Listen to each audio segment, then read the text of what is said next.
감사합니다. 할렐루야. 하나님께서 오늘도 이 말씀을 통해 우리에게 은혜 주시기를 원합니다.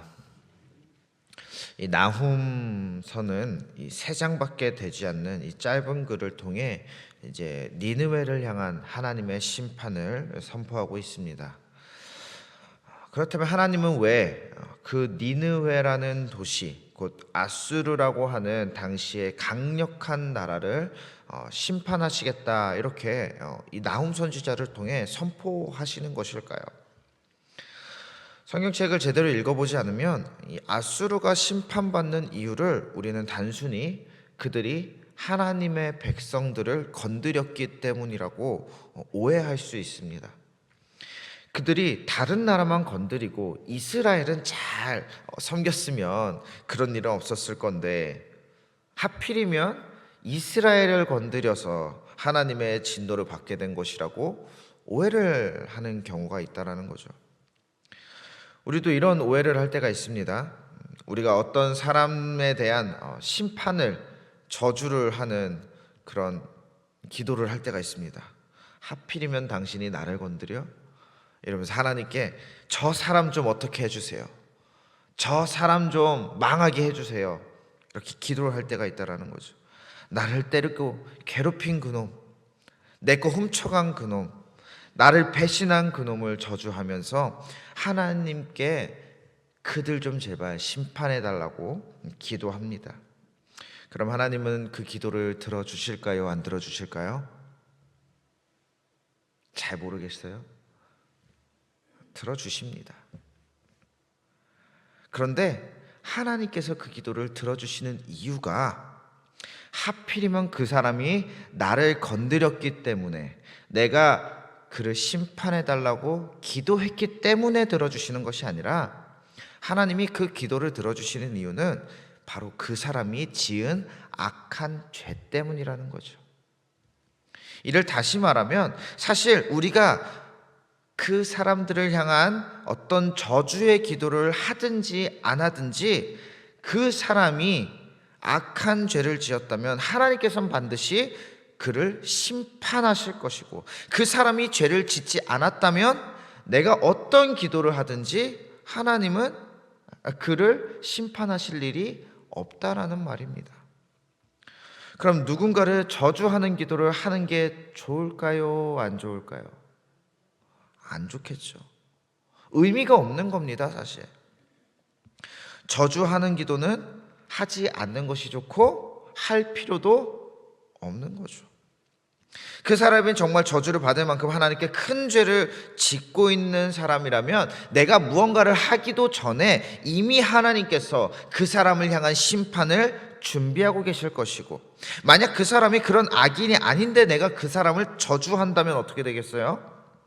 그냥 나만 하나님 앞에서 선량한 사람을 저주하는 나쁜 사람이 되는 거예요. 이처럼 하나님께서 누군가에게 진노의 칼을 빼드시는 것은 단순히 그들이 하나님의 백성을 건드렸기 때문이 아니라 이미 그들이 하나님 앞에서 수많은 악행을 저질렀기 때문이라는 겁니다. 그들의 죄 때문이라는 거죠. 그들의 죄 때문에.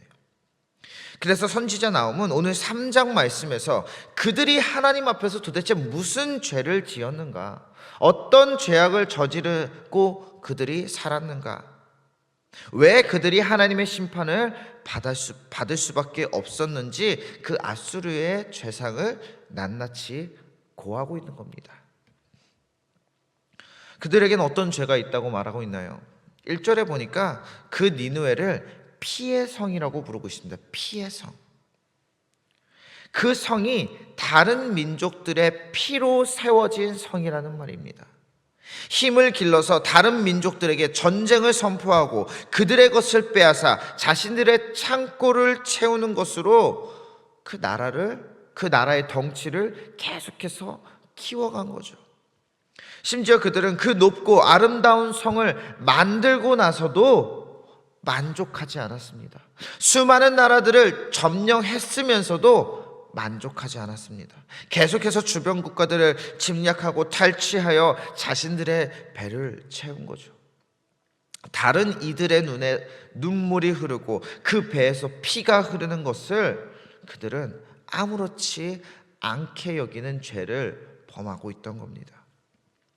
또한 4절에 보니까 나훔은 또한 그들을 마술에 능한 음녀라고 표현하고 있습니다. 쉽게 말해 그들은 온갖 화려함으로 치장하여 다른 민족들을 미혹하고 그럴듯한 속임수로 다른 이들을 속여 그들의 것을 빼앗는 것을 일삼았습니다. 속는 사람이 잘못한 것이지 속이는 사람이 잘못한 것이 아니라고 여기는 그런 악한 문화를 가지고 있었습니다. 그래서 결국 그 주변 국가들로 하여금 우상 숭배를 하게 만들고 자신들과 같이 음행하는 것을 아무렇지 않게 여기는 죄를 범하고 있던 것이죠. 자신들만 죄를 짓는 것이 아니라 옆에 있는 다른 이들까지 죄를 짓게 만들고 그 죄가 온 세상에 퍼지도록 하는 이 사탄의 일을 앞장서서 하고 있던 것이 바로 이 아수르라는 나라였습니다. 그러니 하나님 입장에서 그 아수르를 심판하지 않을 수가 있겠습니까? 단순히 이스라엘 백성들 때문이 아니라 아수르 그들의 악행을 하나님께서 멈춰야 했기에 그들의 악행을 멈추지 않으면 사람들이 하나님이 살아계심을 알지 못하기에 인정하지 않기에 하나님은 그들을 심판할 수밖에 없었던 거죠. 아수르를 향한 하나님의 심판은 그래서 결국 일어날 수밖에 없는 필연적인 사건인 겁니다. 당시 아수르는 세상 모든 것을 가진 듯한 성공한 나라였습니다. 주변 모든 국가들이 아수르를 두려워하면서도 그들의 힘과 그들의 성공을 부러워했죠. 그러나 그 성공은 모래성 위에 쌓은 성공에 불과했습니다. 왜냐하면 그들의 성공은 자신들의 어떤 노력이 아니라 죄악으로 이뤄낸 성공이었기 때문입니다. 예전에 인터넷의 한 글에서 식품 기업이 안정적으로 성공할 수 있는 비결에 대해 쓴 글을 본 적이 있습니다. 정상적이고 정의로운 방법이 아니라 그냥 성공만을 위해 기업 윤리를 버린 방법이 그 안에 적혀 있었습니다. 알려드릴까요? 그 글에서는 한 기업의 성공 비결을 이렇게 이야기합니다. 안정적으로 성공을 하고 싶다면 이미 잘 팔리고 있는 검증된 남의 식품들, 검증된 남의 아이디어들을 적당히 베껴서 팔라고 합니다. 비슷한 맛에 비슷한 디자인을 가지고 적당히 기존 제품들보다 저렴하게 팔면 웬만하면 성공한다는 것이죠.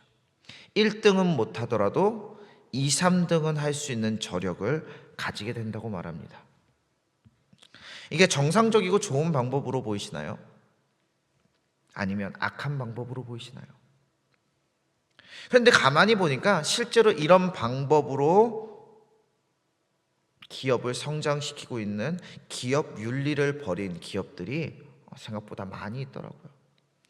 어떤 유명한 음식 하나 나오면 어떻게 됩니까? 그에 따라서 쫘라라 여기저기서 똑같은 제품들을 막 찍어냅니다.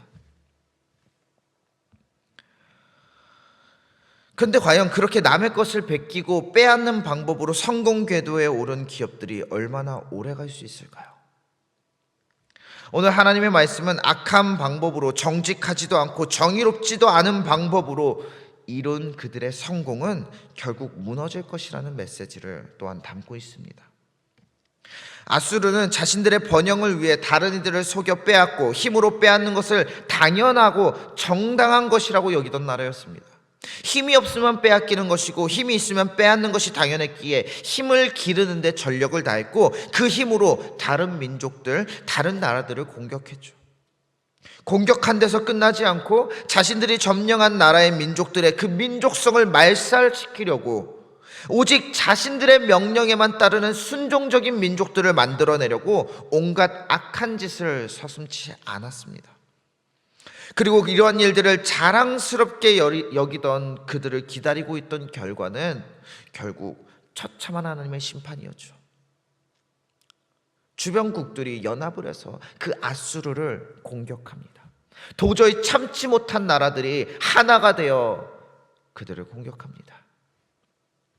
요나서를 들여다보면 하나님은 그런 아수르에게도 회개의 기회를 주고 싶었다는 사실을 발견하게 됩니다. 하나님은 그 아수르조차도 그들이 회개하고 돌아오면 용서하고 품어주실 계획이 있었던 거죠.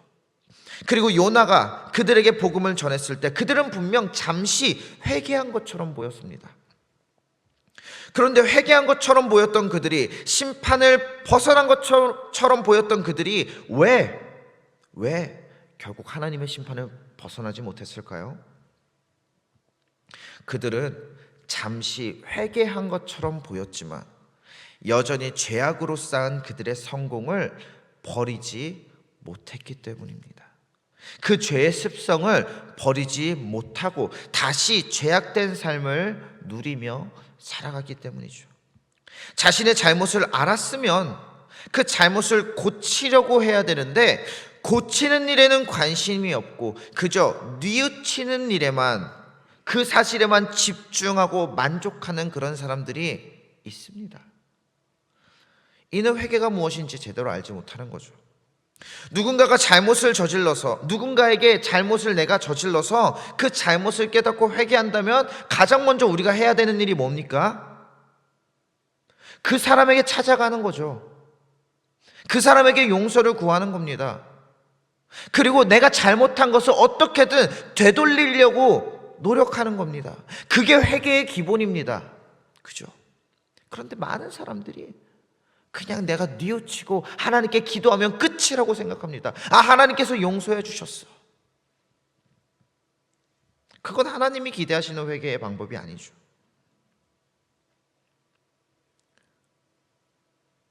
그냥 죄송합니다 말 한마디로 내가 다 용서받았다고 말하면서 같은 죄 짓기를 아무렇지도 않게 여긴다면 그게 어떻게 회개가 되겠습니까?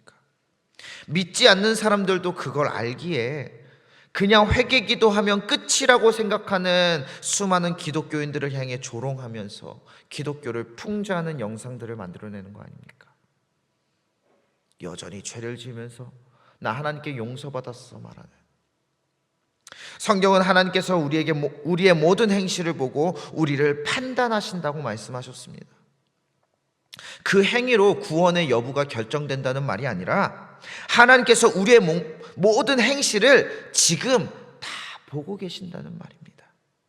또한 그 행실에 우리의 믿음이 드러난다는 말이고, 하나님은 우리의 악행들을 그냥 넘기지 않으시고 우리의 죄악된 모습들을 그냥 넘기지 않으시고 반드시 그 일의 대가를 치르게 하신다는 말씀입니다. 죄는 하나님 앞에 있는 우리를 무너뜨립니다.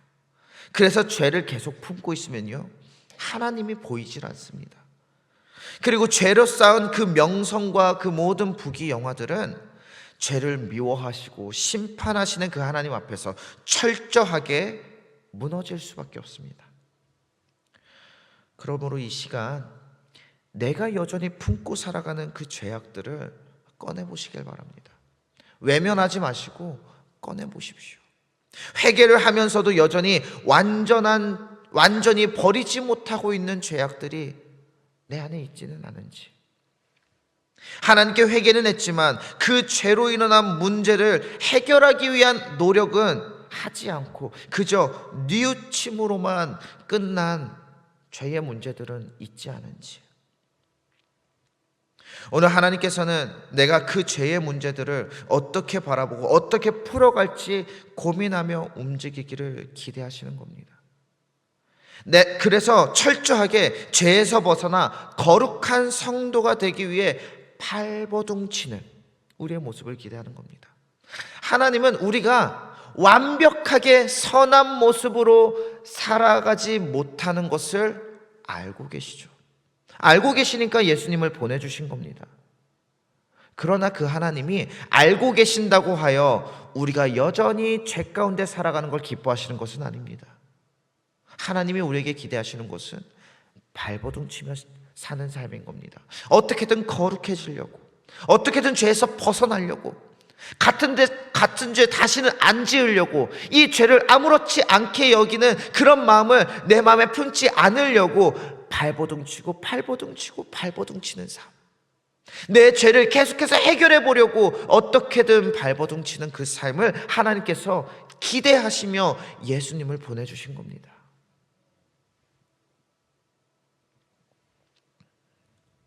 그리고 그런 우리를 통해 비로소 온 세상이 하나님의 살아계심을 인정하게 되는 그 역사를 하나님은 만들어가고자 하십니다. 오늘 그 기대로 우리를 바라보시는 그 하나님을 우리 또한 바라보면서 하나님의 기대에 걸맞게 나를 변화시키기를 원합니다. 하나님께 묻고 기도하며 내가 가야 할 방향을 찾아서 늘 어제보다 오늘 더 거룩한 모습으로 성장하며 나아가는 우리 모두가 되기를 주님의 이름으로 축원합니다. 같이 기도하겠습니다. 오늘도 우리를 돌보시고 오래 참으시며 끝까지 용서하시는 아버지 하나님, 주님의 놀라운 사랑을 맛보고 그 주님을 믿는다고 하면서도 변하지 않고 여전히 죄인된 모습으로 살아가고 있는 어리석은 우리들을 주님 용서하여 주시옵소서. 변화되고 거룩해지기를 원하지만 순간순간마다 찾아오는 육신의 생각은 하나님의 말씀이 아닌 사탄의 유혹에 넘어가는 것을 더 기쁘게 여기곤 합니다. 그럴 때마다 흔들리고 넘어지지 않도록 주님 우리의 마음을 지켜주시옵소서. 엎드려 회개하게 하시고 삶의 방향을 완전히 아버지께로 돌려서 다시는 악한 길로 돌아가지 않게 하여 주시옵소서. 우리를 괴롭게 만드는 세상에 여러 가지 문제들 있습니다. 그 문제들이 우리의 마음을 어지럽힐 때 우리가 다른 것 아닌 오직 주님의 음성에 귀 기울이며 오늘도 우리를 위해 일하시는 아버지 하나님께 그 모든 문제들을 맡겨드릴 수 있는 담대한 믿음 허락하여 주시옵소서. 계속해서 진행되는 하만나 가운데 특별히 매일 말씀을 준비하고 선포하시는 담임 목사님께 영육의 강건한 은혜를 허락하여 주시고 늘 하나님의 뜻이 그 종을 통하여 모든 성도들에게 온전히 전해질 수 있게 하여 주시옵소서. 이 하만나 기간 동안 하나님을 찾는 모든 성도들이 하나님을 대면하여 만나게 하여 주시옵소서. 오늘도 주님께 정성껏 예물 올려드리는 그 손길들 기억하여 주시고 주님의 넘치는 복을 채워주셔서 늘 주님의 기쁨이 되는 주님의 자녀들 되게 하여 주시옵소서. 오늘도 함께 하시며 우리의 간구를 들으시는 예수 그리스도의 이름으로 간절히 기도하옵나이다. 아멘.